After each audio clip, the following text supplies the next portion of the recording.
नमस्कार, रजनी एकल चॅनलवर आपल्या सर्वांचं स्वागत आहे। आज आपण आपल्या चॅनलवर पौष्टिक लाडू कसे बनवायचे ते बघूया। त्याच्यासाठी लागणारे साहित्य बघूया। हे राजगिरे आहेत, ह्याच्या लाह्या काढून घ्यायचे आहेत।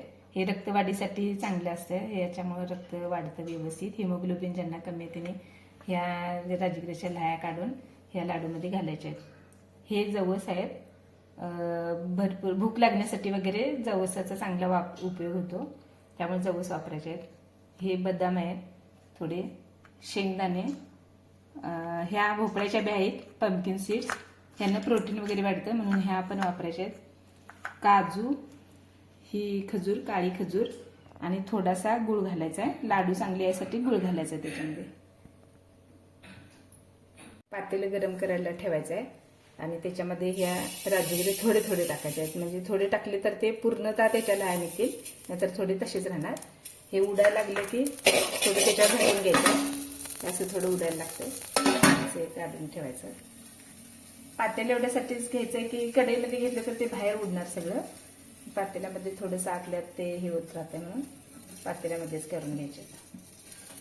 उडायला लागतं आणि मधलं मधलं जरा हलवून घ्यायचं, म्हणजे लाह्या व्यवस्थित निघतात ते सगळं झालेलं की। असं झालेलं आहे, थोडं राजगिरे राहतात शेवटी, पण तेवढं चालतंय।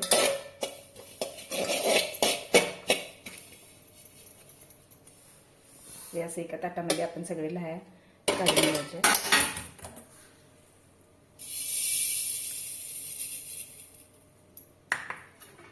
थोडं मध्यम गॅसवर पहिला भांडं चांगलं तापून घ्यायचं आणि मध्यम गॅसवर ठेवायचं, म्हणजे ते हे व्हायला सुरुवात होते, लाह्या व्यवस्थित व्हायला सुरुवात होते। तर अशा प्रकारे आपण सगळ्या राजगिऱ्याच्या लाह्या काढून घ्यायच्या आणि मग दुसऱ्या राहिलेल्या वस्तू आपण भाजून घ्यायच्या। आता ह्या अशा सर्व छानपैकी लाह्या काढून झालेल्या आहेत, तर आपण हे बाजूला ठेवायचं आणि हे राहिलेले पदार्थ जे आहेत सगळे बदाम वगैरे हे एकतर तुपावर भाजून घ्यायचं आहे किंवा ज्याला तूप आवडत नाही त्यांनी तसंच भाजून घ्यायचं आहे। तर आपण हे भाजून घेऊया व्यवस्थित।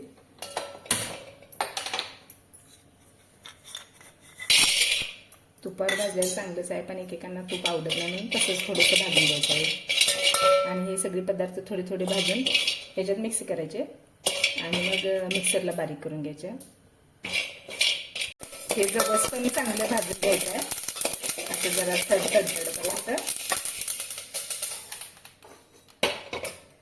हे काजू वगैरे थोडं थोडं भाजून घ्यायचं, म्हणजे या भाजण्यामागचा उद्देश हा की ते जास्त दिवस लाडू जर तुमचे राहणार असतील तर ते खराब होत नाही।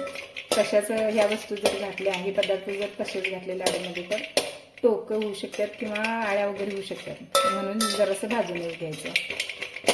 थोडं थोडं भाजायचं आहे, जास्त करपू द्यायचं नाही, उगीच थोड्या प्रमाणातच भाजायचं आहे। आता हे सगळ्या वस्तू आपल्या भाजून झालेल्या आहेत, ह्याच्यामध्ये थोडासा गूळ घालायचा आहे, म्हणजे लाडू वळायला चांगले येतात म्हणून गूळ घालायचा आहे। आणि हे मिक्सरला बारीक करून घ्यायचं आणि ह्याचे लाडू वळायचे। तर आपण आता हे सगळं बारीक करून घेऊया व्यवस्थित। आता हे सगळं मिक्सरला बारीक करून घेतलेलं आहे व्यवस्थित। हे आता असं एकसारखं व्यवस्थित एकत्र करून घ्यायचं आहे, म्हणून मिसळायचं एकत्र, म्हणजे संपूर्ण पदार्थ एकमेकांमध्ये मिसळून जातील।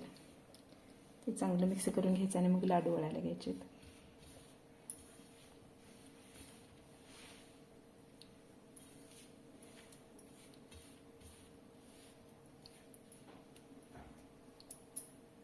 हे आता असायचं चांगलं व्यवस्थित मऊ पण झालेलं आहे आणि चिकट पण झालेलं आहे। जास्त चिकट होऊ द्यायचं नाही, कारण मग ती कडक होणार लाडू, त्यापेक्षा एवढं हे बरोबर आहे।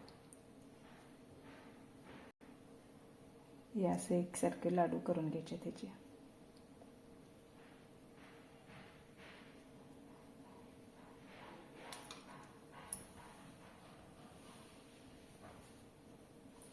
तर हे असं सगळे लाडू ह्याचे तयार करून घ्यायचे। तर हे आपले अशा पद्धतीने सर्व लाडू तयार झालेले आहेत। हे लाडू रोज अन्नस्फूर्ती खाल्ल्याने, म्हणजे सकाळचं काही न खाता त्याच्या आधी खाल्ले तर खूपच उपयुक्त आहेत। कॅल्शियम, प्रोटीन किंवा रक्तवाढीसाठी ह्या लाडूंचा चांगलाच उपयोग होतो। तर अशा पद्धतीने आपले लाडू तयार झालेले आहेत।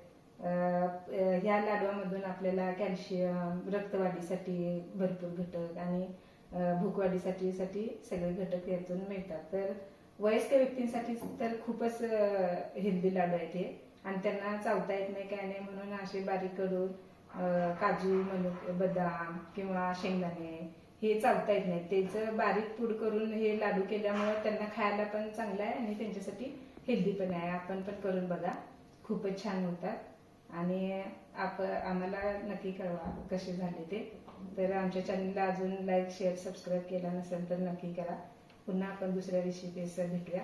तोपर्यंत धन्यवाद.